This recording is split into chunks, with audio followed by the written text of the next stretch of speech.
Tasih surat Ali Imran Pak ya. Ayat pinten?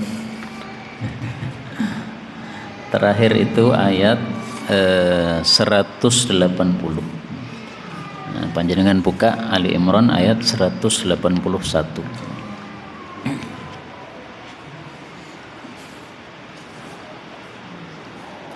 Bismillahirrahmanirrahim. Alhamdulillahi rabbil alamin. Allahumma salli wa sallim wa barik ala Muhammad wa ala ali Muhammad. Allahumma anfa'na bima 'allamtana wa 'allimna ma yanfa'una wa zidna ilma wa barik lana fi ilmina warzuqna al-ikhlasa fil qawli wal 'amali kamila wa nas'aluka Allahumma ilman nafi'an la yunsa wa taufiqan daima wa sihhatan wa yaqina amin ya rabbal alamin. Alhamdulillah kaum muslimin rahimani wa rahimakumullah. Ini pertemuan pertama kita setelah kita liburan selama Ramadan. Kita berharap kepada Allah mudah-mudahan semua amal kita yang sudah kita lakukan dan akan kita lakukan semuanya diterima oleh Allah Subhanahu wa taala. Amin ya rabbal alamin. Kemudian sebelum kita mulai pengajian tafsir satu hari satu halaman, ada pemberitahuan sedikit bahwa nomor HP saya yang lalu sudah hilang. Jadi dihapus saja dari kontak panjenengan. Sudah ganti nomor baru tapi saya tidak hafal. Nomornya berapa nanti tanya Ustaz Matin atau Mas Rifan. Baik, kita lanjutkan pengajian tafsir Al-Quran surah Ali Imran ayat 181. A'udzu billahis samii'il 'aliim minasy syaithaanir rajiim min hamzihi wa nafthihi wa nafthihi. Laqad sami'a Allahu qawlal ladziina qaaluu innallaha faqiirun wa nahnu aghniyaa. سيكتب ما قالوا وقتلهم الأنبياء بغير حق ويقول ذوقوا عذاب الحريق ذلك بما قدمت أيديكم وأن الله ليس بظلام للعبيد الذين قالوا إن الله عهد إلينا ألا نؤمن لرسول حتى يأتينا بقربان تأكله النار قل قد جاءكم رسل من قبلي بالبينات وبالذي قلتم فلم قتلتموهم إن كنتم صادقين فإن كذبوك فقد كذب رسل من قبلك جاءوا بالبينات وبالزبر وبالكتاب المنير كل نفس ذائقة الموت وإنما توفون أجوركم يوم القيامة فمن زحزح عن النار وأدخل الجنة فقد فاز وما الحياة الدنيا إلا متاع الغرور لتبلون في أموالكم وأنفسكم ولتسمعن من الذين أوتوا الكتاب من قبلكم ومن الذين أشركوا أذى كثيرا وإن تصبروا وتتقوا فإن ذلك من عزم الأمور. Pun satu halaman nggih? Halaman nggih. Alhamdulillahirabbil alamin. Pada ayat-ayat yang kita baca ini ada beberapa kata yang bisa dibaca dengan dua bacaan.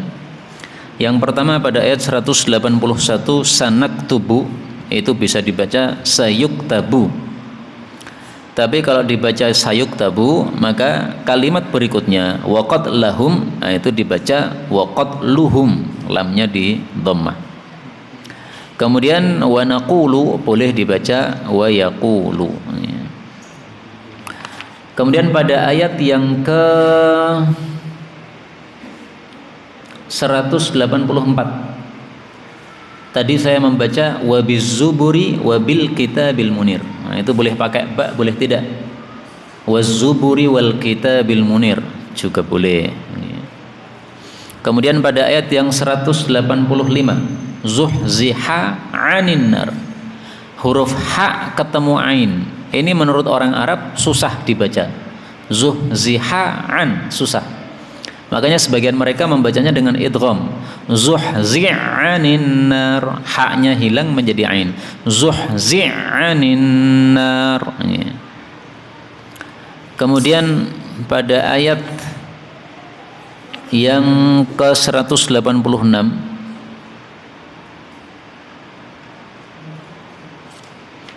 oh enggak ada apa-apa ya. Sudah, itu saja. Itu semuanya yang saya baca tadi termasuk qiraah mutawatirah yang sumbernya dari baginda Rasulullah sallallahu alaihi wasallam. Adapun tafsirnya secara ringkas, Allah mengatakan pada surah Ali Imran ayat 181, laqad sungguh-sungguh sami'allahu, Allah telah mendengar, qaula perkataan alladzina qalu, orang-orang yang mengatakan, innallaha, sesungguhnya Allah itu faqirun, miskin, fakir, wa nahnu, sementara kami aghnia, orang-orang kaya. Orang ajar sekali mereka. Allah mengancam, sanaktubu, kami akan menulis, maqalu, apa yang mereka ucapkan itu, wa qatlahum, juga pembunuhan mereka, al-anbiya, terhadap para nabi, akan saya tulis. Mereka membunuh para nabi bi ghairi haqqin, tanpa hak. Wa naqulu, dan kami Allah mengatakan, dzuqu, rasakanlah, adzabal hariqi, siksaan yang membakar, yaitu api neraka, naudzubillahi min syarri dzalik. Kaum muslimin rahimani wa rahimakumullah, ayat ini menunjukkan kurang ajarnya orang-orang Yahudi. Orang-orang Yahudi sebagian mereka mengatakan Allah miskin, kami kaya. Kurang ajar sekali. Padahal manusia itu awalnya dia lahir itu tidak punya apa-apa. Lahir semua kita dalam kondisi telanjang, nggak punya baju. Setelah itu Allah kasih baju. Nggak punya rumah, setelah itu Allah kasih rumah. Nggak punya duit, setelah itu Allah kasih duit. Nggak punya ilmu, setelah itu Allah tambahi ilmu kepada kita. Setiap hari nambah ilmu, akhirnya jadi pinter. Nah, kok sombongnya seperti itu kurang ajar. Ini ada sababun nuzul. Sababun nuzul itu satu kejadian yang menyebabkan turunnya ayat ini. Ada seorang tokoh Yahudi namanya Finhas. Finhas ini ketika mendengar ayat yang disampaikan oleh Nabi Muhammad sallallahu alaihi wasallam, "Man dzalladzi yuqridullaha qardan hasana?" Barang siapa yang mau memberikan pinjaman kepada Allah dengan pinjaman yang baik, fayudha'ifahu lahu ad'afan katsira, Allah akan melipat gandakan untuk dia dengan lipat ganda yang banyak, yaitu surat Al-Baqarah ayat 245. Maka si Finhas ini kemudian mengejek Nabi Muhammad sallallahu alaihi wasallam. "Hei Muhammad, Tuhanmu miskin ya? Tuhanmu lagi fakir ya? Sehingga dia minta pinjaman dari hamba-hambanya?" Nah, maka turun ayat ini. Sungguh telah kafir orang yang mengatakan seperti itu. Laqad sami'a, ya. Sungguh Allah telah mendengar ucapan orang yang mengatakan kurang ajar seperti itu. Maka ayat ini berkaitan dengan tokoh Yahudi yang bernama Finhas, tapi ini juga berlaku terhadap siapapun orang yang kurang ajar kepada Allah Subhanahu wa taala. Kaum muslimin rahimani wa rahimakumullah, kita ambil beberapa faedah dari ayat ini. Faedah yang pertama, bahwasanya salah satu sifat Allah adalah Maha mendengar. Maka di sini dikatakan laqas sami'allah, sungguh Allah mendengar. Mendengarnya Allah dengan mendengarnya manusia itu tidak sama. Kalau manusia mendengarnya itu dengan telinganya, sehingga manusia itu butuh telinga. Kalau manusia tidak diberi telinga, tidak bisa mendengar. Bahkan manusia diberi telinga pun kadang-kadang tidak bisa mendengar. Kenapa? Karena ketutupan curak misalnya, saking banyaknya kotorannya sehingga tidak mendengar. Atau telinganya bersih, tapi memang telinganya rusak, tidak bisa mendengar. Seperti mata yang buta, tidak bisa melihat. Ini telinganya rusak, tidak bisa mendengar. Atau sebenarnya telinganya normal, tapi dia kondisi tidur, ya dipanggil-panggil tidak mendengar. Nah, itu telinganya, mendengarnya manusia seperti itu. Kalau Allah tidak seperti manusia, tidak seperti makhluk. Maka Allah mengatakan laisa kamitslihi syai'. Allah itu tidak seperti apapun juga, sehingga Allah mendengar tidak butuh kepada telinga. Saya ulangi lagi, Allah Maha mendengar, tidak butuh kepada apa? Telinga. Kalau kita mendengarnya butuh kepada telinga dan butuh kepada kesehatan telinga kita. Faedah yang kedua, perkataan orang-orang Yahudi bahwasanya Allah fakir sementara mereka kaya, gara-gara mendengar ayat yang mengatakan siapa yang mau memberikan pinjaman kepada Allah dengan pinjaman yang baik, itu menunjukkan bodohnya orang-orang Yahudi. Allah minta pinjaman itu bukan karena Allah butuh pinjaman, bukan. Tapi maksudnya Allah menghasung kita manusia untuk bersedekah, berinfak. Infak itu oleh Allah disebut sebagai pinjaman kepada Allah. Kenapa? Karena yang namanya pinjaman itu pasti akan dikembalikan. Nah, maka Allah seolah-olah mengatakan, kamu infaklah, infakmu akan saya ganti. Jadi infak disebut pinjaman, memberikan pinjaman kepada Allah itu bukan karena Allah butuh, bukan. Tapi supaya kita manusia itu kalau infak itu tidak merasa pelit, tidak merasa eman-eman. Kenapa? Karena infak yang kita keluarkan itu pasti akan diganti oleh Allah Subhanahu wa taala. Sebagaimana Allah sebutkan dalam ayat yang lain, wa ma anfaqtum min syai'in fahuwa yukhlifuh. Apapun yang kalian infakkan Allah akan ganti. Wa huwa khairur raziqin. Allah itu sebaik-baik pemberi rezeki. Ini surat Saba, nanti dibaca. Jadi itu termasuk ayat yang harus kita hafalkan dan harus kita ulang-ulang. Apapun yang kalian infakkan Allah akan mengganti. Allah itu sebaik-baik pemberi rezeki. Sehingga kalau kita sudah mengulang-ulang ayat itu, insya Allah kita tidak akan merasa pelit, merasa eman-eman untuk menginfakkan apa yang Allah titipkan kepada kita dari harta dunia ini. Faedah berikutnya, sanaktubu ma qalu, kami akan mencatat apa yang mereka ucapkan. Ini bukan berarti Allah nulis sendiri atau mencatat sendiri, tidak. Tapi yang mencatat adalah para malaikat raqibun atid. Dalilnya dalam ayat yang lain, surat Qaf, Allah mengatakan ma yalfidhu min qaulin illa ladaihi raqibun atid. Apapun yang manusia muntahkan dari ucapan, apapun yang diucapkan dari ucapan-ucapan manusia, itu pasti di hadapannya ada malaikat raqibun atid. Mereka lah yang mencatat ucapan manusia, amal manusia, semuanya dicatat. Yang baik dicatat, yang buruk juga dicatat. Faedah berikutnya, qatluhumul anbiya bighairi haq, menunjukkan bahwa salah satu tingkah Yahudi yang kurang ajar itu adalah membunuh para nabi tanpa hak. Jadi orang Bani Israel itu mereka dikirimi oleh Allah banyak para nabi. Sebagian nabi mereka dustakan, misalnya Nabi Musa. Sebagian nabi mereka bunuh, misalnya Nabi Zakaria dan Nabi Yahya. Itu nabi-nabi Bani Israel itu. Mereka membunuhnya. Na'udzubillahi min syarri dzalik. Karena itu kita ambil pelajaran, jangan sampai kita melakukan seperti tingkah Yahudi. Nabi diutus kok dibunuh, Nabi diutus kok didustakan, itu berarti tingkah Yahudi. Lah sekarang Nabi Muhammad SAW sudah wafat, tapi ada pewaris-pewarisnya. Pewarisnya Nabi adalah apa? Para ulama. Nah, ulama jangan digitukan. Ulama dibunuh, ulama didustakan, ulama dipenjarakan, itu tingkah Yahudi semua itu. Nah, maka di Indonesia ini banyak orang yang melakukan tingkah Yahudi. Nabi tidak mereka dustakan, tapi pewaris Nabi mereka dustakan. Nabi tidak mereka tuduh, tapi pewaris Nabi mereka tuduh.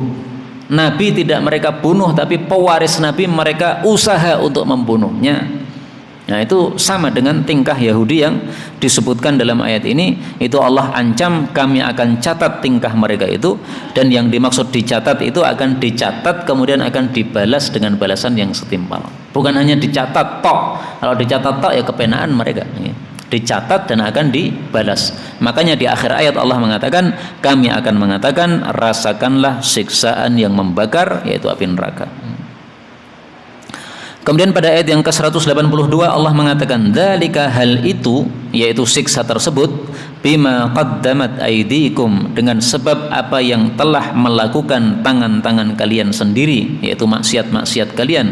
Wa annallaha, dan bahwasanya Allah itu laisa bidzallamin, tidaklah zat yang mendolimi, lil abid, terhadap para hamba-hamba. Kaum muslimin rahimani wa rahimakumullah, ayat ini menunjukkan dua hal. Yang pertama, bahwasanya siksaan api neraka itu disiapkan oleh Allah untuk orang-orang yang berbuat maksiat saja. Yang tidak maksiat tidak diberi neraka oleh Allah. Makanya Allah mengatakan di sini dzalika bima qaddamat aydikum, itu siksa neraka untuk orang-orang yang melakukan tingkah-tingkah maksiat tadi. Membunuh nabi, mengatakan Allah fakir, dan semua maksiat yang lain. Tidak hanya dua maksiat ini contohnya saja, tapi semua maksiat itu berhak dimasukkan ke dalam api neraka. Riba itu maksiat, berhak di neraka. Zina itu maksiat, berhak di neraka. Minum miras itu maksiat, berhak di neraka. Menipu itu maksiat, berhak dimasukkan di neraka. Menuduh itu maksiat, berhak dimasukkan di neraka. Meremehkan orang itu maksiat, berhak dimasukkan di neraka. Menggunjing orang itu maksiat, berhak dimasukkan di neraka. Kemudian yang kedua, ayat ini menunjukkan bahwa Allah tidak mungkin berbuat dolim kepada hamba.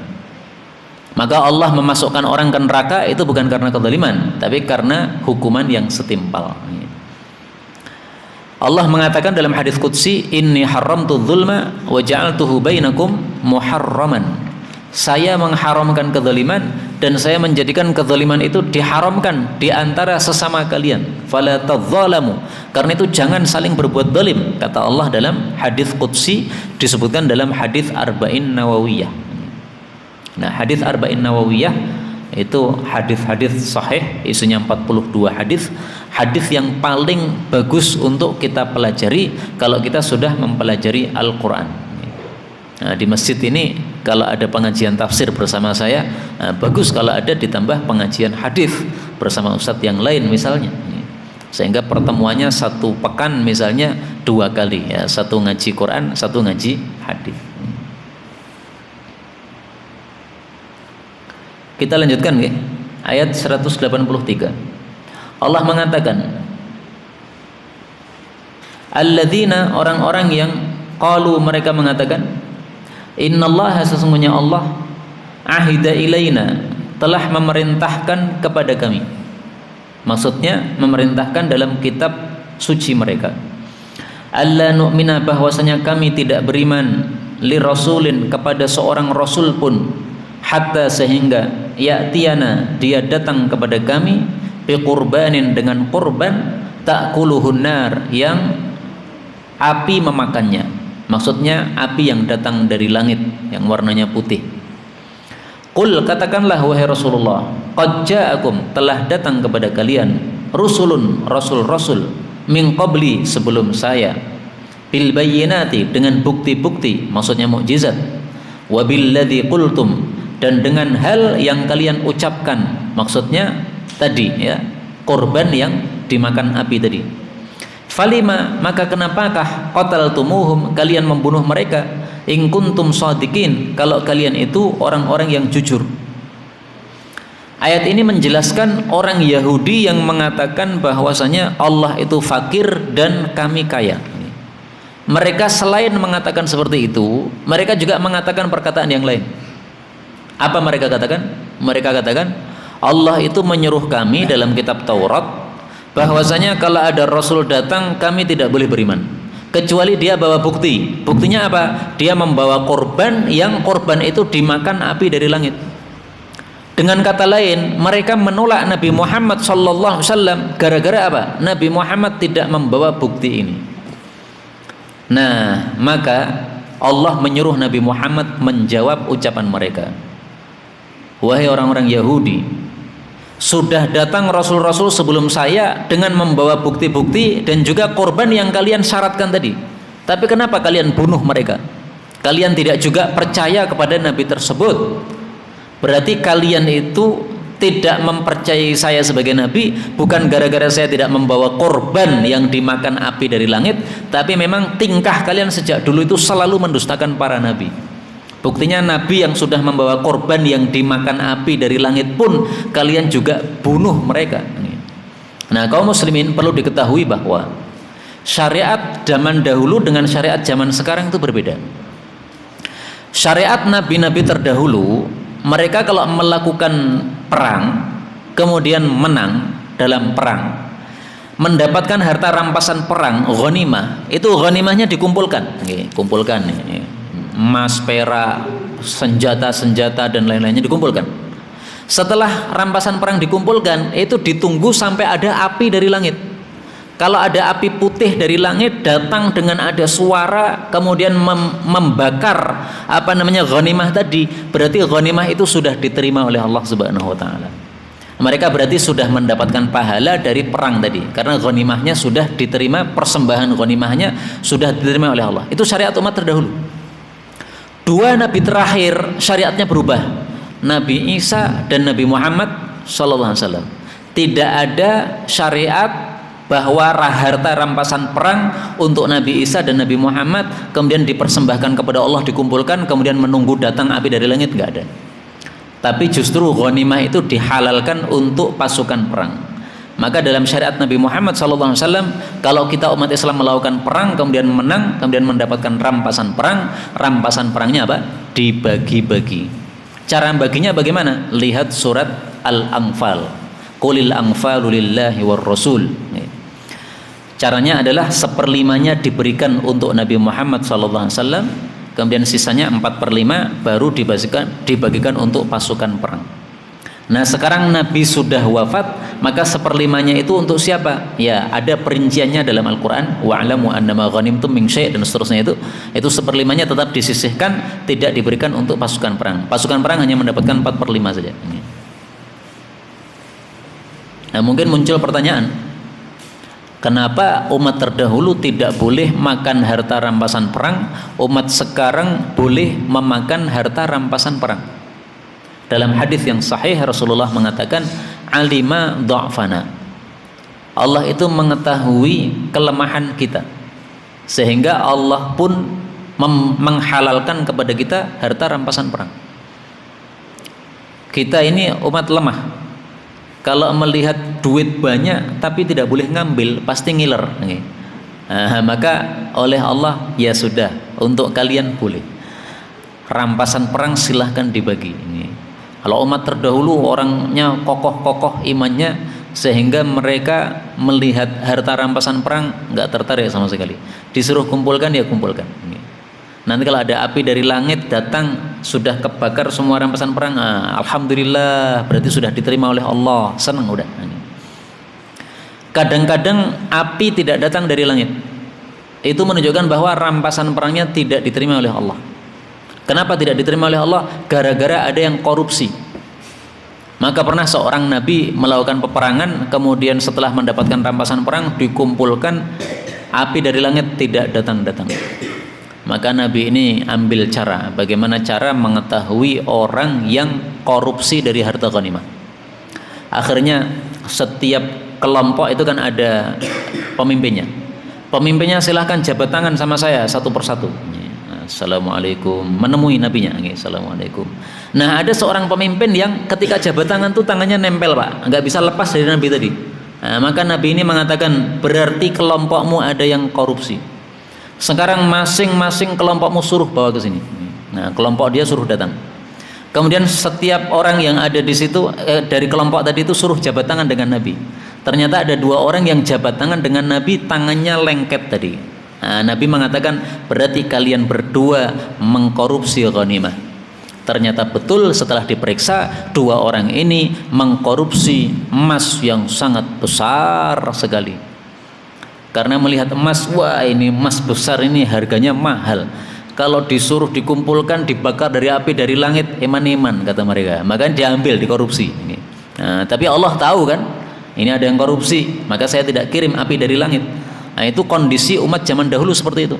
Harta ghanimah tidak dimakan, tapi diserahkan, dipasrahkan atau dipersembahkan kepada Allah Subhanahu wa taala, dan akan diterima dengan adanya api dari langit tadi. Nah, maka ringkasnya ayat ini menjelaskan bahwa orang Yahudi menolak Nabi Muhammad sebagai nabi dengan alasan Nabi Muhammad rampasan perang malah dimakan, tidak dipersembahkan kepada Allah. Padahal dalam kitab Taurat kami ini ada syarat, kalau ada nabi datang jangan dipercayai kecuali kalau dia membawa korban yang dimakan dari api, dimakan oleh api dari langit. Nah, maka jawaban untuk mereka adalah bahwa itu syariat untuk nabi-nabi Bani Israel, bukan untuk Nabi Muhammad sallallahu alaihi wasallam, dan juga bukan untuk Nabi Isa alaihi salatu wasallam. Meskipun Nabi Isa ini juga diutus kepada Bani Israel, tapi hukum untuk Nabi Isa dengan Nabi Muhammad sama, yaitu bahwa kedua nabi ini tidak diperintahkan untuk mempersembahkan rampasan perang kepada Allah supaya dimakan api dari langit, tidak. Makanya besok di akhir zaman ketika sudah muncul Dajjal, kemudian Nabi Isa turun dari langit, turun ke bumi, kemudian memimpin umat Islam perang melawan Dajjal. Nah, itu Nabi Isa setelah membunuh Dajjal, rampasan perang itu tidak dikumpulkan untuk dibakar dari langit, tidak, ya dibagi-bagi. Kenapa? Syariatnya sama dengan Nabi Muhammad sallallahu alaihi wasallam. Kemudian kita ambil satu faedah yang lain dari ayat ini, bahwasanya para nabi yang datang sebelum Nabi Muhammad sallallahu alaihi wasallam itu semuanya datang bil bayyinat, membawa bukti. Bukti apa? Bukti sebagai nabi. Buktinya apa? Mukjizat. Mukjizat setiap nabi itu selalu saja mukjizat yang sesuai dengan masa yang dihadapi oleh nabi tadi. Masa Nabi Musa itu tukang sihir berjamuran, makanya mukjizat yang diberikan untuk Nabi Musa adalah tongkat yang mengalahkan setiap tukang sihir yang ada. Para tukang sihir kalau mereka melempar tongkat, itu tongkatnya jadi ular. Nah, Nabi Musa melempar tongkat, tongkatnya jadi ular yang sangat besar, yang bisa melahap dan memakan semua tongkat-tongkat yang dilempar oleh tukang sihir tadi. Mereka kalah semua. Di masa Nabi Isa yang tenar itu adalah kedokteran, banyak para dokter, maka Nabi Isa dikirim dengan membawa mukjizat yang mengalahkan semua dokter. Ada orang buta dipegang matanya oleh Nabi Isa jadi bisa melihat, nggak ada satupun dokter bisa melakukan itu. Ada orang mati disentuh oleh Nabi Isa bisa hidup lagi dengan izin Allah. Itu mukjizatnya Nabi Isa. Makanya mukjizatnya Nabi Muhammad SAW paling besar adalah apa? Al-Quran. Kenapa? Di masa Nabi Muhammad SAW orang-orang itu paling mereka banggakan adalah syair. Siapa yang paling ahli syair itu paling top, paling tinggi derajatnya atau wibawanya. Nah, maka Allah bawakan Quran yang mengalahkan semua syair-syair yang ada. Ini Quran bukan syair tapi mengalahkan semua perkataan syair yang ada. Maka para tukang syair itu ketika berjumpa dengan Nabi Muhammad SAW dibacakan ayat-ayat Quran, domblong semuanya, Pak. Kok bagus sekali ucapannya. Umar bin Khattab malam-malam pengen membunuh Nabi Muhammad SAW. Dia bawa pedang keluar, cari Muhammad. Muhammad itu biasanya sholat malam di Masjid Haram. Ini saya bunuh ini. Umar bin Khattab waktu itu masih kafir. Begitu dia masuk di Masjidil Haram malam-malam, mendengar Nabi Muhammad SAW membaca Al-Quran sedang sholat malam. Ternyata bacaan Quran itu menyihir Umar bin Khattab. Yang dia ingin membunuh Nabi malah jadi tertarik dengan bacaan Nabi. Wah, bacaannya kok bagus sekali. Akhirnya didengarkan sampai akhir, Pak. Dan gara-gara dia mendengar bacaan Nabi dalam salat tahajud tadi, Islam masuk dalam hatinya. Dia jadi tertarik masuk Islam. Padahal tujuannya akan apa? Membunuh tadi. Bayangkan bagusnya Quran itu sampai begitu, mengubah orang yang pengen membunuh malah jadi takjub terhadap Quran. Lah kalau kita orang Jawa mendengar Quran kok biasa-biasa saja, ya karena kita nggak paham bahasa Arab, sehingga kita mendengar Quran biasa wae. Tapi sebenarnya Quran itu nggak biasa sebenarnya. Buktinya ya, banyak orang-orang yang ketika dibacakan Quran, orang-orang Inggris, orang-orang Amerika, mereka dibacakan Quran itu merasa ternyuh sekali dengan bacaan Quran, sampai ada yang nangis mendengar bacaan Quran. Ketika ditanya paham maksudnya, enggak, tapi bacaannya menyentuh hati sampai nangis. Nah, itu berarti apa? Mukjizatnya Quran di situ. Nah, kaum muslimin rahimani wa rahimakumullah, perlu diperhatikan bahwa mukjizat Nabi Muhammad SAW itu mewakili seluruh mukjizat nabi-nabi sebelumnya. Artinya apapun mukjizat yang diberikan kepada nabi-nabi sebelumnya, pada Nabi Muhammad SAW itu ada mukjizat yang serupa. Nabi Daud bisa bicara dengan burung-burung, Nabi Muhammad juga bisa bicara dengan binatang. Nabi Musa alaihissalatu wassalam melempar kayu menjadi ular. Nabi Muhammad SAW tidak hanya begitu, beliau bisa membuat kayu ini bersinar. Beliau bahkan bisa mengajak bicara kepada kayu sehingga kayunya berjalan. Beliau pengen kencing waktu itu, tapi karena tidak ada tempat untuk bersembunyi, maka beliau panggil 2 pohon. Hei pohon, mari ke sini. Nah, ini 2 pohon ini digadokkan, Pak, digandengkan. Setelah 2 pohon bergandengkan bisa untuk sembunyi, duduk. Nah, beliau duduk buang hajat di situ, di padang pasir. Nah, setelah itu karena sudah selesai buang hajatnya, beliau suruh, wahai pohon silahkan kembali lagi. Kembali ke tempatnya masing-masing. Itu Nabi Muhammad SAW. Nabi Isa menyentuh orang sakit sembuh. Nabi Muhammad juga begitu. Ada seorang sahabat Nabi gara-gara perang, kemudian karena dia jatuh ke sandung, akhirnya kakinya pincang. Oleh Nabi disentuh. Begitu disentuh, kakinya langsung sembuh saat itu juga, tanpa obat, tanpa tentir, tanpa betadin. Itu Nabi Muhammad, mukjizatnya sallallahu alaihi wasallam seperti itu.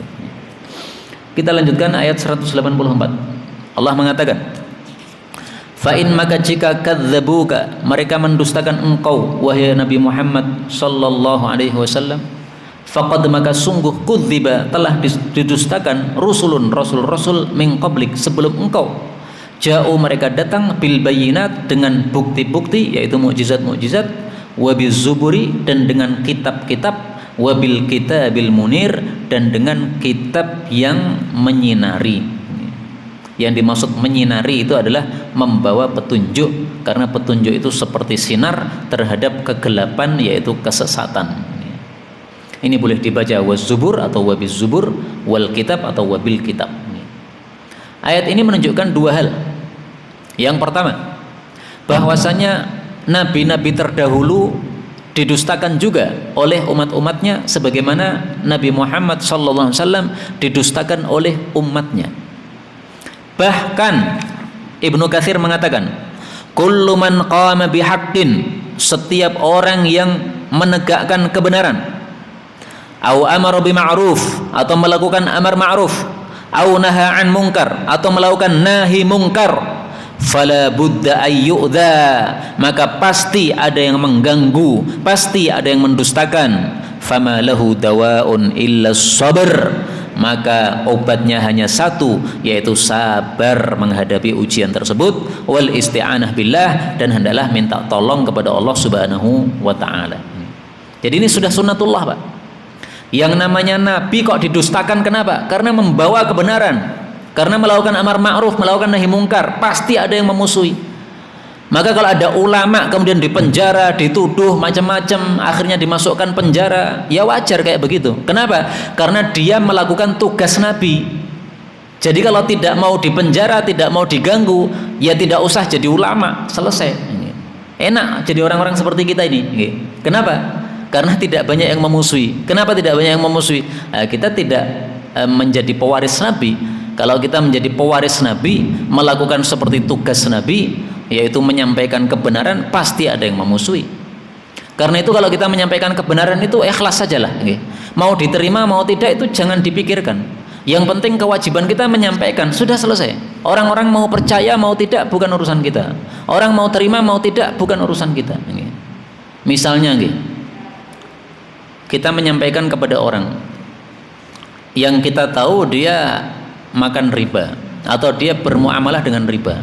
Nah, kita sampaikan, Pak, jangan riba, riba haram, nanti masuk neraka. Ternyata dia malah marah-marah, kamu itu sok tahu, kamu itu usianya berapa sih sama saya, kamu itu kalah usia dengan pengalaman, kalah dengan saya, misalnya begitu. Nah, enggak usah sakit hati, yang penting kita sudah menasihati. Demikian juga ada tetangga kita misalnya tidak sholat, nah, kita nasihati, sholat Pak, biar selamat nanti di kuburnya. Malah marah-marah, bukan urusan kita. Yang penting kita sudah berbuat baik kepada tetangga, yaitu kita pengen supaya dia selamat di akhirat. Mau dia terima mau tidak bukan urusan kita. Ikhlaslah dalam berdakwah atau menyampaikan kebenaran ini. Ini poin pertama dari ayat ini. Poin yang kedua, Ayat ini disampaikan oleh Allah tujuannya apa? Tujuannya untuk tasliyah, untuk menghibur Nabi Muhammad sallallahu alaihi wasallam. Jadi seolah-olah Allah mengatakan, wahai Nabi Muhammad, kamu membawa kebenaran didustakan oleh umatmu, didustakan oleh pamanmu, nggak usah sedih. Kenapa? Nabi-nabi terdahulu juga begitu. Nah, sekarang Nabi Muhammad sudah wafat, dilanjutkan oleh para ulama. Para ulama seolah-olah dihibur oleh Allah dengan ayat ini. Wahai para ulama, kamu menyampaikan amar ma'ruf nahi mungkar, akhirnya masuk penjara, sabarlah. Kamu didustakan, sabarlah. Umat-umat terdahulu sama juga begitu tingkahnya kepada nabinya juga seperti itu. Kita lanjutkan ayat 185. Allah mengatakan kullu nafsin, setiap jiwa, dha'iqatu, akan merasakan al-maut, kematian.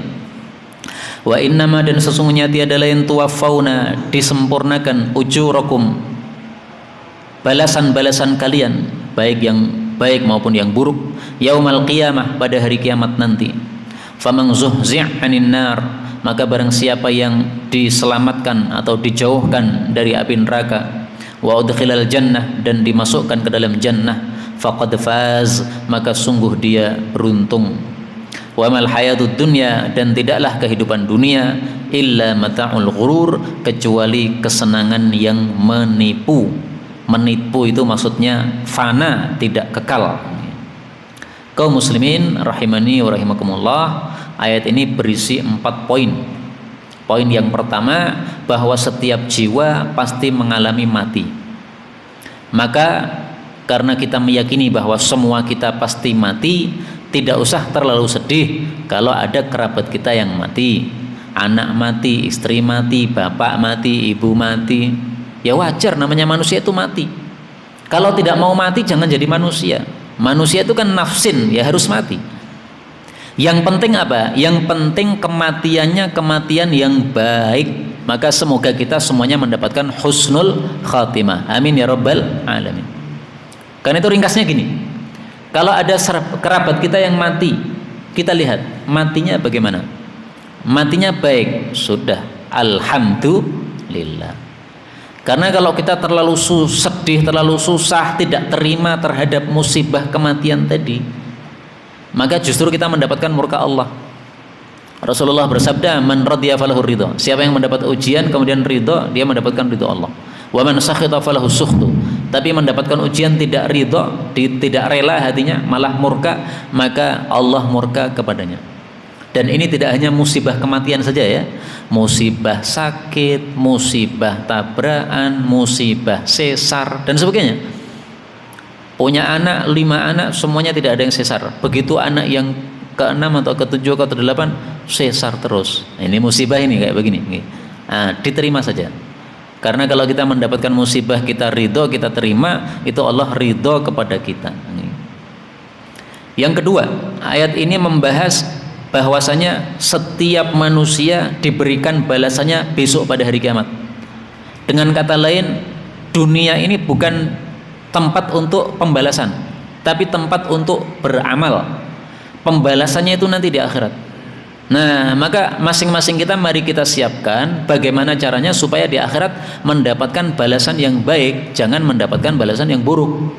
Sholat jamaah 5 waktu ke masjid, tujuannya apa? Supaya dapat balasan yang baik.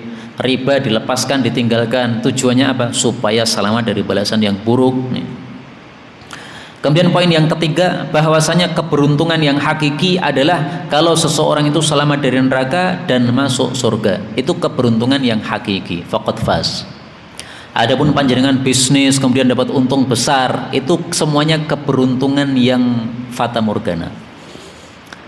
Ketika kita mendapatkan untung besar, duit yang banyak, apakah itu jaminan kita selamat dari neraka? Kan tidak. Lihat dulu, kamu mendapatkan untung yang besar itu dengan cara yang baik atau yang buruk. Kalau ternyata dengan cara menipu, nggak ada pahalanya, malah dosa, itu berarti nggak untung sebenarnya, itu rugi itu. Duitnya banyak, tapi dosanya banyak gara-gara menipu, itu nggak untung kayak begitu. Kemudian poin yang keempat, ayat ini membahas bahwa dunia adalah kesenangan yang menipu. Maksudnya kesenangan yang fana. Fana maksudnya gimana? Tidak kekal. Apapun kekayaan di dunia pasti akan habis. Apapun kecantikan di dunia pasti akan lenyap. Dulu istri kita cantik, sekarang Semakin lama, semakin tua, semakin keriput. Lah kalau sudah keriput kan kecantikannya berkurang. Ya seperti itulah dunia. Mata'ul ghurur. Kalau pengen kesenangan yang tidak menipu, yang tidak fana, ya di akhirat. Nah, maka sebagian orang itu terkecoh oleh dunia, akhirnya memilih yang fana, tetapi meninggalkan yang kekal abadi. Nah, itu kesalahan fatalnya orang-orang yang ada di dunia ini. Nah, kita jangan sampai mengikuti kesalahan fatal orang-orang tersebut gara-gara mereka tidak paham agama. Mari kita ikuti akhirat yang dijanjikan oleh Allah dalam Al-Quran, dan kita tinggalkan kesenangan dunia fana yang haram, yang tidak diizinkan oleh Allah Subhanahu wa ta'ala. Ayat terakhir pada pertemuan kali ini, ayat 186, Allah mengatakan, latublawunna, sungguh betul-betul kalian akan diuji, yaitu diuji oleh Allah, fi amwalikum, dalam masalah harta-harta kalian, wa anfusikum, masalah jiwa-jiwa kalian, wala tasma'unna, dan sungguh betul-betul kalian akan mendengar, minal ladzina utul kitab, dari orang-orang yang diberi kitab, min qablikum, sebelum kalian, yaitu Yahudi Nasrani, wa minal ladzina asyraku, dan juga dari orang-orang yang syirik, orang-orang kafir, mendengar apa? Adzan katsira, gangguan yang banyak. Wa in tasbiru, kalau kalian sabar, wa tattaqu, dan kalian bertakwa, fa inna dzalika, maka sesungguhnya hal itu, yaitu sabar dan takwa, min azmil umur, termasuk perkara yang azam, ya, maksudnya apa? Perkara yang terbaik. Jadi azmil umur itu maksudnya khairul umur, perkara yang terbaik. Seringkali azmil umur itu diartikan teguhnya perkara, ya. Tapi maksudnya gimana sih teguhnya perkara? Maksudnya adalah khairul umur, perkara yang terbaik. Jadi perkara yang terbaik itu apa? Sabar, takwa. Itu perkara yang terbaik. Makanya Rasulullah SAW bersabda, ma ruziqa abdun ata'an khairan min sabr. Tidak ada seseorang itu diberi rizki oleh Allah dengan rizki yang lebih baik daripada rizki sabar. Karena sabar itu mencakup segala masalah. Masalah apapun dengan sebab sabar bisa kita hadapi. Manusia seberapapun banyaknya, dengan sabar yang kita miliki bisa kita hadapi. Tapi kalau orang tidak punya sabar, sekecil masalah bisa menghancurkan dia. Orang tidak punya sabar, beberapa gelintir orang saja menyebabkan dia hancur. Takwa, Allah mengatakan, inna akramakum indallahi atqakum. Orang paling mulia di hadapan Allah adalah yang paling takwa. Nah, maka sabar dan takwa ini adalah perkara yang terbaik, kata Allah Subhanahu wa ta'ala. Kaum muslimin rahimani wa rahimakumullah, ayat ini membahas bahwasanya Allah itu tidak akan membiarkan manusia tanpa ujian. Allah pasti akan memberikan ujian, baik ujian dalam harta, harta kita berkurang, harta kita hilang. Nah, termasuk HP saya itu hilang, itu nomornya hilang itu karena HP-nya hilang, Pak. Itu ujian dari Allah. Allah pengen ngerti, ini Abu Zaidan HP-nya hilang, bisa sabar enggak dia? Ridho tidak dengan ujian Allah seperti itu? Nah, kalau ridho, alhamdulillah, musibah datang, ucapkan apa? Alhamdulillah, itu tanda ridho. Bukan berarti kita senang tertawa-tertawa, alhamdulillah dapat musibah, mudah-mudahan tambah musibah lagi, bukan itu maksudnya. Tapi alhamdulillahnya, alhamdulillah ridho. Istri mati, alhamdulillah. Anak mati, alhamdulillah. Alhamdulillahnya ridho, ridho. Bukan kok senang gitu, bukan, ya. Ya, seseorang itu kematian kemudian susah, itu biasa, wajar, tidak masalah, dan tidak berdosa. Yang tidak boleh adalah tidak terima, itu nggak boleh. Allah piye to? Masa anakku sing mati, mbok aku sik wong aku wis tuwa, itu nggak benar kayak begitu. Karena pernah ada seseorang, anaknya cuma 2, kemudian anaknya mati. Nah, dia mengatakan, piye to iki kok anakku sik, mbok aku wis tuwa terloro-loro. Nah, itu tanda tidak terima kayak begitu. Itu nggak boleh seperti itu. Ngomong seperti itu nggak boleh. Itu namanya tidak rela terhadap musibah dari Allah, nggak rela. Mestinya kita mengucapkan yang baik-baik. Alhamdulillah, anakku yang mati cuma 1, masih ada 1. Alhamdulillah, okay? Alhamdulillah, istriku yang mati 1, cik 3. Bagi yang istrinya 4 loh, ya Pak. Bagi istrinya 1, okay? Alhamdulillah, istri mati, besok menikah lagi boleh, gitu. Boleh nikah lagi, okay? Boleh. Okay? Kemudian Allah memberikan ujian dalam jiwa-jiwa kita. Ujian dalam jiwa itu bisa berupa sakitnya badan kita, bisa berupa matinya kerabat-kerabat kita, bisa berupa kewajiban-kewajiban yang harus kita lakukan dengan badan kita. Disuruh oleh Allah untuk melakukan jihad, perang. Itu berarti diuji dalam badan kita. Badan kita harus berangkat ke medan perang, harus luka-luka, harus mati kalau kena serangan musuh. Itu ujian dalam badan kita.